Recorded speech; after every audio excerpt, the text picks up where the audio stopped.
We are in a very special Lithuanian club in Mount Carmel, Pennsylvania today. It was established in 1926 by Lithuanian coal miners, and it still goes on very well for the fourth generation of Lithuanian Pennsylvanians here.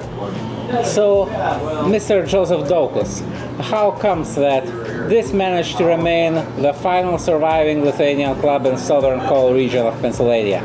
Honestly, it's we have great stewards of the organization, and we're proud Lithuanians. We always wanted to perpetuate our culture. So is the club open every day, and how many members does it have? Yes, we're open 7 days a week, and on all religious holidays. We have roughly around 400 members. We're open at 12 o'clock noon, roughly until about 9-10 o'clock in the evening. And then Saturday and Sundays we're open a little bit later, and we open a little bit earlier. We provide breakfast, and then on any of those major holidays, because not everybody has somebody at home, I cook a nice big Thanksgiving dinner for the members to eat. Easter and Christmas, I have the kibasi recipe from 1910 that I still make and provide to all of the members to enjoy. You know, it's another great thing for our members to have somewhere to go on the holidays and a place to be with one another. It's interesting to see that there are not only these old Lithuanian signs, but you try to like establish new Lithuanian-inspired traditions. So, for example, what are these three things which are colored in Lithuanian colors? What are they used for? They're tokens. So you know, if someone would come in and I'd buy you a beer or a mixed drink or anything like that, you would get one of those tokens, and I had them inscribed in Lithuanian what their worth is. So you know, I have your mixed drink or your canned beer or your bottled beer. Hopefully, you know, someone taking them home or using them reads them and hopefully learns some of the language.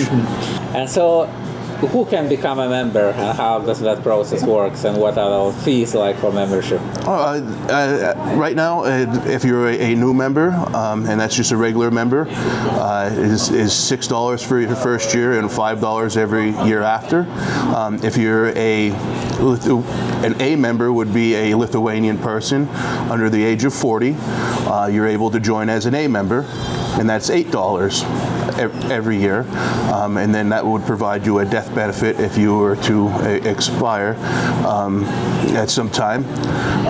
But you're able to perpetuate that A membership throughout if you keep it consistent well into your elder years.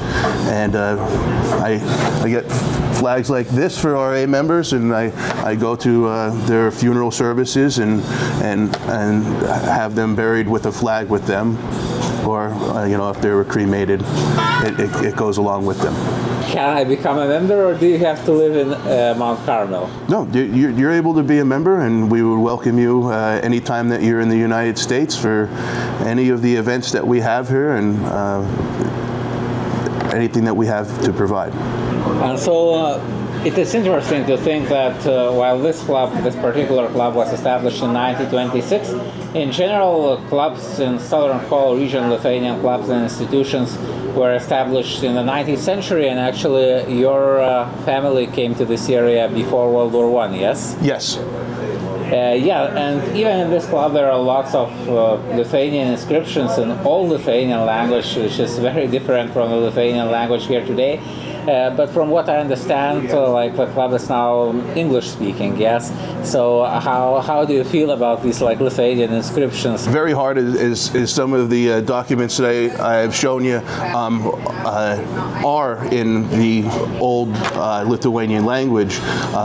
And me just growing up, I had a dog as I was a kid, and we named her Shuni, which was simply just dog in Lithuanian. my little green car out there is žyvi, which is snot, like a green snot. You know, the fun little things, you know, being called a cabbage hedge essentially is galba gabuta, and again, the pronunciation and me being able to carry that on from my grandparents calling me names, as he would say, as a kid. It's fun, and especially with our rapport, learning more and passing that on to even the members going forward, and keeping everybody alight of how the language has moved forward from what we know in America at the time to what you guys fluently speak over there. So, as I understand, your grandparent generation still spoke Lithuanian fluently or natively, and your parents' generation like switched to English? They obviously had to assimilate coming over here in the early 1900s to speak English for any kind of jobs or anything like that. But my great-grandmother spoke strictly Lithuanian. So there was a lot of bleeding in and bleeding out of my father and my grandfather having those choice words and passing them on in different ways, and you know, especially in food. We have some of the greatest food in my eyes because I've grown up on it, and it's something I keep with my cooking and all that stuff is how it was passed on, and as well as the language and how you refer to things and all that kind of stuff is, you know, generational. So have you ever visited Lithuania, or do you plan to do it? Yes, I love to get over there. I have my passport. It's, you know, just money and timing. I love to come visit you guys over there and see how it is. I see many young people like you, and you are interested in Lithuanian heritage so much that you even have a tattoo of Lithuanian coat of arms here. Yes. And many other clubs like this, members are much older, there are fewer young people. So what made you join this club, and what made you care so much about your Lithuanian heritage? Again, it's a perpetuation. As a young kid, I sat in that window over there on many Sundays with my grandfather. He'd come up to the Lithuanian Club, and Mount Carmel was at the time more of a hustling, bustling town, and I sat here and felt the love and the camaraderie of my grandfather's generation that would you know, patronize the club. So as a young child, I came up here, and when I was able to join, being a proud Lithuanian, I was fortunate enough to help out as a young guy, setting up for the picnics and doing any kind of chores that needed to be done that the older generation weren't able to accomplish, just because I was a bigger guy and help out in any which way I could. So I've been a member up here since I was 19. Well, 18, 19, I was given a title like a trustee. So any of the organization, cooking and helping and doing any kind of remedial jobs, I guess you would say, to keep the club glowing. And now at 37 years old, I'm still up here and keeping everything alive and well at the club. I'm Lithuanian. Joe Jaravicius, I'm a Penn State football fan. He also had the Lithuanian crest tattooed on him. So he was a great football player and a personality for Penn State, and he's from Ohio and still lives out there, and it was just really cool seeing many athletic people, and me being an athlete growing up, that supported their heritage and all the stories of old. And you know, I'm all ears. That's why you get 2 ears and 1 mouth to take in a lot of the old culture and all that. And just here to help and not let this place be forgotten, or any of our heritage or any of our culture. Indeed, Mount Carmel had more Lithuanian sites sites, some of which are marked on our Destination Lithuanian America map of Lithuanian Heritage sites, which you can access online. And there was a Lithuanian school here, the building still standing in a Lithuanian church, and there are more Lithuanian clubs like this in the area of southern coal region, because there are literally tens of thousands of Lithuanian coal miners working there. So how comes that other Lithuanian institutions like closed and this one survived? So what was the main difference, would you think? Honestly, we have good stewards, people that care, and our community up here at this club are members who are Lithuanians. Always lend a hand and make sure everything's on the up and up to keep the club running. As the organization that you see here, which is a barroom social hall, and as well as what we do in the community with fundraisers and donations to the library, our local high schools, and the youth sports teams in the area. I try to make my best efforts to make sure that it's our names in the marquee, but that we are here to raise money for youth, and that we stay amongst the community with good rapport. So as I understand, in Mount Carmel there used to be lots of such ethnic clubs, because people came from various places in Eastern Europe to work in the coal mines 100 or more years ago. Mm-hmm. And right now only two survive, Lithuanian and Polish, yes? Yes, there was, I gave you some old literature from the Cultural Lithuanian Club, who was organized in 1907, as well as the Žemaitienė Lithuanian Club, who was organized in 1896.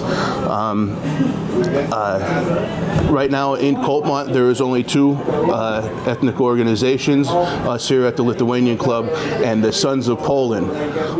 When we originally was founded or organized in 1925, 1926, it started at the Holy Cross Church, which is only a few blocks down the street, and the school, which were the Lithuanian community's church and schooling.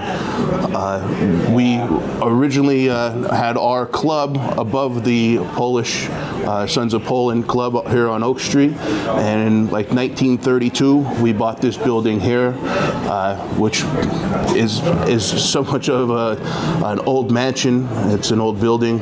And what activities are actually happening in the club? We have a great pool team. They are on the runnings to going to nationals again. They compete in a regional pool tournament. It's the TAP League. Prior to that, it was the APA League. So we have a good group of younger members that shoot pool here and travel throughout the area representing the Lithuanian Club. We used to have a Little League and Teener League baseball team that we sponsored out of here. Since then, a lot of the fire companies and all that stuff haven't, and kids nowadays don't play sports like they used to. So we had, folded those teams in the mid-90s. A lot of our fundraising that we do here goes towards youth sports and their organization for baseball equipment and football equipment and basketball teams and the church and the library and the Mount Carmel area Red Tornadoes, which, if you haven't done, are the most winningest football team in the state of Pennsylvania. Every year you have a club picnic for the entire day, yeah? Yes, it's coming this weekend, Saturday the 19th. It's great rapport, and everybody gets together, and all sorts of board games and card games and just a lot of eating and celebration amongst club members. Indeed, there is lots of Lithuanian history here in this building, Mount Carmel, and in general all over the Pennsylvania coal region. Except for Lithuania itself and places next to Lithuania, such as Poland or Latvia, there is the most Lithuanian history in this area. So many Lithuanian cemeteries and churches and clubs, Some are closed, but some are still remaining, like this one. And I was talking about southern part of Cole region, but then there is a whole northern part of Cole region, like Wilkes-Barre and Scranton, and in that area alone there is 5 Lithuanian clubs that are still open. So I invite you to research all that and find out about all that at map.lithuania.com, map and encyclopedia of Lithuanian Heritage sites. That's all the information and stories we have collected over the time, visiting all of these sites ourselves and listening to these stories from the people such as Joseph Dowkus here. So thank you very much for keeping this club going, and I hope it will go on for, well, it's almost 100 years now, so for another 100 years. I appreciate you guys. Thank you very much, and Hela Tova.